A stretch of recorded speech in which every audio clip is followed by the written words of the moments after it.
आज आप मेरे यानी प्रतिज्ञा के साथ सुन रहे हैं इश्क मुबारक कहानी का चौथा भाग।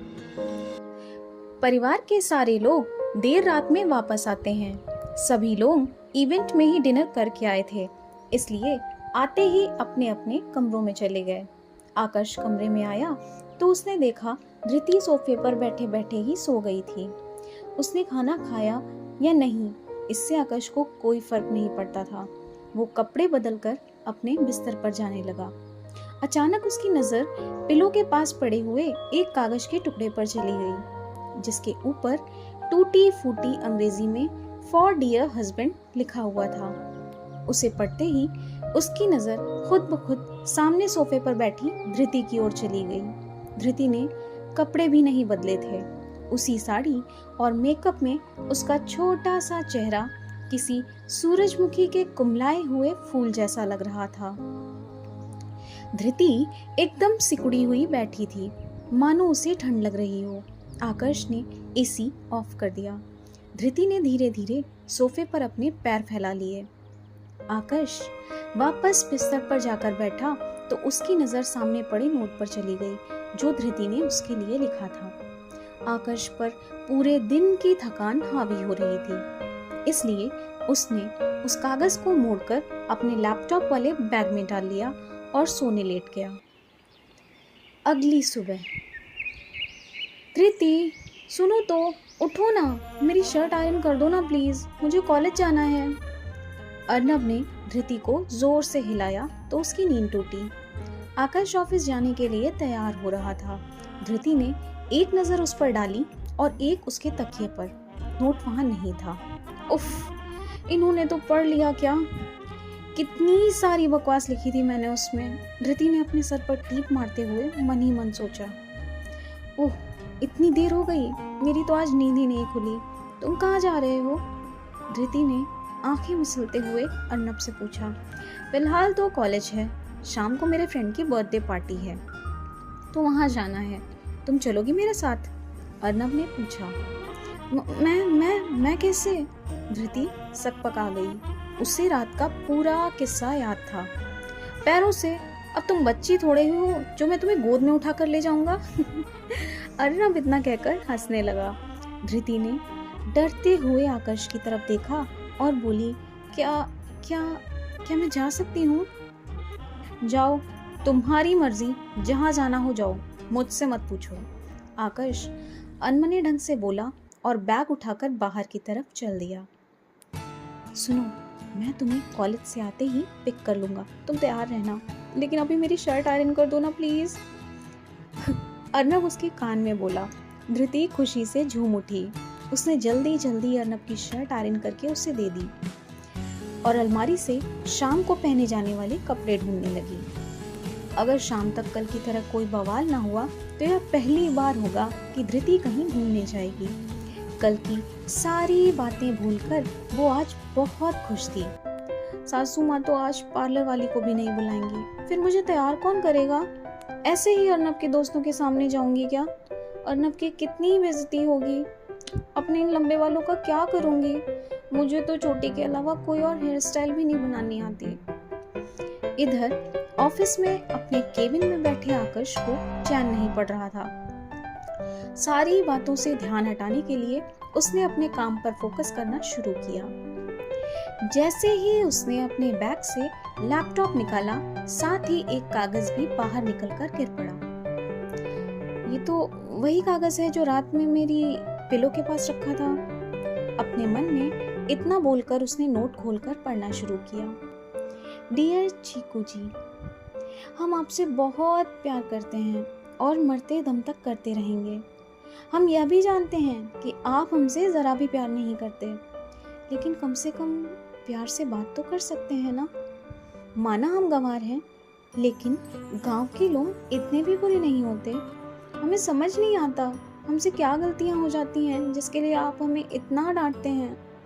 आप जो काम मना कर देते हैं हम वो दोबारा नहीं करते, लेकिन फिर भी आप हमें डांटते हैं। आप जब भी हम पर गुस्सा आया करिए तो हमें खूब डांट लिया करिए, लेकिन यूं सबके सामने बेइज्जत मत किया करिए। हमें बहुत तकलीफ होती है। आपसे एक विनती है, अगले हफ्ते हमारी चचेरी बहन नीलम का ब्याह है। 2 दिन बाद हमारे पिताजी हमें विदा कराने आएंगे। जब पिताजी आए तो उनके पैर छू लीजिएगा और भगवान के लिए उनके सामने हमसे कुछ मत कहिएगा, वो सह नहीं पाएंगे। कोई भी बाप ससुराल में अपनी बेटी का अपमान नहीं सह सकता है। बस हमारा इतना सा कहा मान लीजिए, फिर आप जो चाहेंगे हम वैसे ही करेंगे। वैसे भी हम चले जाएंगे तो अगले हफ्ते तक आपको हमारा मनहूस शकल नहीं देखना पड़ेगा। हम आपके सामने खड़े होकर तो यह सब नहीं कह सकते, हिम्मत ही नहीं है कि आपके सामने खड़े होकर कुछ बोल भी पाए। सच ही कहते हैं आप, गंवार ही तो हैं हम। बहुत डर लगता है हमें आपसे, लेकिन क्या करें, आपकी बहुत याद आएगी हमें। आपकी डांट सुने बिना तो मायके में हमारा दिन भी नहीं बीतेगा। कभी डांटने का मन हो तो पिताजी के नंबर पर फोन कर लीजिएगा। आपकी जाहिल गवार धृति। आकर्ष की आंखें भर आईं। इतने बुरे क्यों हो तुम उसके लिए? गलती तुम्हारे पेरेंट्स ने की और सजा तुम हर वक्त उसे देते हो। मुझे माफ कर देना धृति, मुझे खुद नहीं पता कि मैं इतना निर्दयी कब बन गया। मैं तुम्हारे साथ गलत व्यवहार नहीं करना चाहता, लेकिन जब मैं ऐसा करता हूँ तभी मेरे मॉम डैड को यह एहसास हो पाता है कि ये रिश्ता उनकी भूल थी और कुछ नहीं। सच क्या है जानती हो धृति? मैं शायद खुद भी तुम्हारे लायक ही नहीं। तुम्हें सबकी परवाह रहती है, इसके बावजूद कि मैं तुमसे प्यार से बात तक नहीं करता, तुम्हारी कद्र नहीं करता। क्या तुम मेरे बिना अपनी जिंदगी शुरू नहीं कर सकती? मैं चाहता हूँ तुम चली जाओ मेरी जिंदगी से, अपनी नई जिंदगी शुरू करो। तुम मेरे साथ कभी खुश नहीं रह सकती धृति। आकाश भीगी पलकें लिए सिर्फ और सिर्फ धृति के बारे में सोच रहा था। शाम हो चुकी थी। धृति अपने हिसाब से तैयार होकर अर्नब का इंतजार कर रही थी। आज आकाश अर्नब से पहले ही घर आ गया था। धृति कमरे में ड्रेसिंग टेबल पर बैठी बालों में कंघी कर रही थी। आकाश की नजर धृति पर पड़ी तो वह टकटकी बांधे उसे देखता ही रह गया। बेबी पिंक शिफॉन साड़ी और रॉयल ब्लू एम्ब्रॉयडर्ड ब्लाउज में धृति एकदम परी जैसी लग रही थी। आज उसने बालों की चोटी नहीं बांधी थी, बल्कि उन्हें खुला छोड़ दिया था। हालांकि इतने लंबे और घने बाल उससे संभाले नहीं जा रहे थे। उसके लंबे बाल जमीन को चूम रहे थे। माथे पर छोटी नीली बिंदी, हाथों में भरी हुई गुलाबी नीली चूड़ियां और मांग में दूर तक भरा लाल सिंदूर। वो सच में आज किसी राजघराने की राजकुमारी लग रही थी। धृति में इतनी हिम्मत ही नहीं थी कि वो आकर्ष से पूछती कि वो आज जल्दी क्यों आ गया। वो बस एकटक उसे देखे जा रही थी और मन ही मन सोच रही थी, पता नहीं इन्होंने वह कागज पढ़ा भी होगा या नहीं। ऐसे क्या देख रही हो? जाओ मेरे लिए कॉफी ले आओ, और हाँ, शुगर मत डालना। धृति को अपनी तरफ घूरता देख आकर्ष तेज आवाज में बोला, ठीक है, अभी बोलती हूँ किसी को आपके लिए कॉफी बनाने को। धृति उठकर बाहर जाने लगी। वो जानती थी आकर्ष उसके हाथ की कॉफी बिल्कुल पसंद नहीं करता। क्यों, तुम्हें बनानी नहीं आती क्या? आकर्ष बिना उसकी तरफ देखे बोला। धृति सकपकाई सी उसे देखे जा रही थी। आज इन्हें हो क्या गया है? जब से आए हैं पूरी 2 लाइनें बोल चुके हैं, वो भी बिना नाराज हुए। इससे पहले तो हाँ हूँ के अलावा कुछ बोलते ही नहीं थे। कॉफी बनानी नहीं आती क्या? चलो मैं सिखाता हूँ।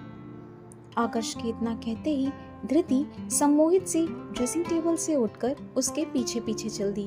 उसकी खुशी का ठिकाना ही नहीं था। पहली बार आकर्ष ने उसे कुछ सिखाने की बात की थी, वरना अब तक तो हर बार डांट लगाकर उसके काम करने पर ही रोक लगा देता था। आकर्ष उसके साथ किचन में जाकर अपने पसंद की कॉफी बनाना सिखाने लगा। रक्षित और शोभा उस समय घर पर नहीं थे। अर्नब वापस आया तो धृति और आकर्ष को एक साथ किचन में देखकर उसे भी उतनी ही हैरानी हुई जितनी घर के बाकी नौकरों को।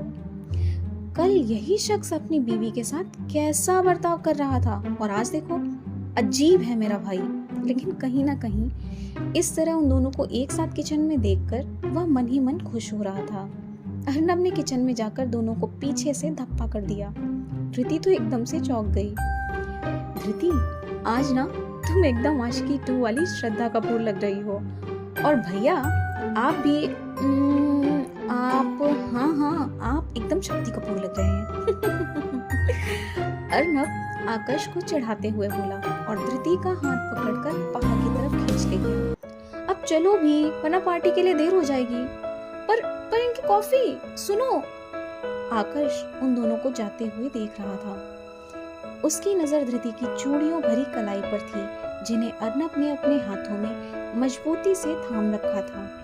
वह कॉफी लेकर ऊपर अपने कमरे में चला आया और बालकनी का पर्दा हटाकर नीचे कार में बैठ रहे धृति और अर्नब को देखने लगा। अर्नब धृति से कुछ कह रहा था, जिसे सुनकर वह खिलखिलाकर हंस पड़ी थी। तो ये था इश्क मुबारक कहानी का चौथा भाग। इसके आगे की कहानी जानने के लिए मेरे चैनल को सब्सक्राइब जरूर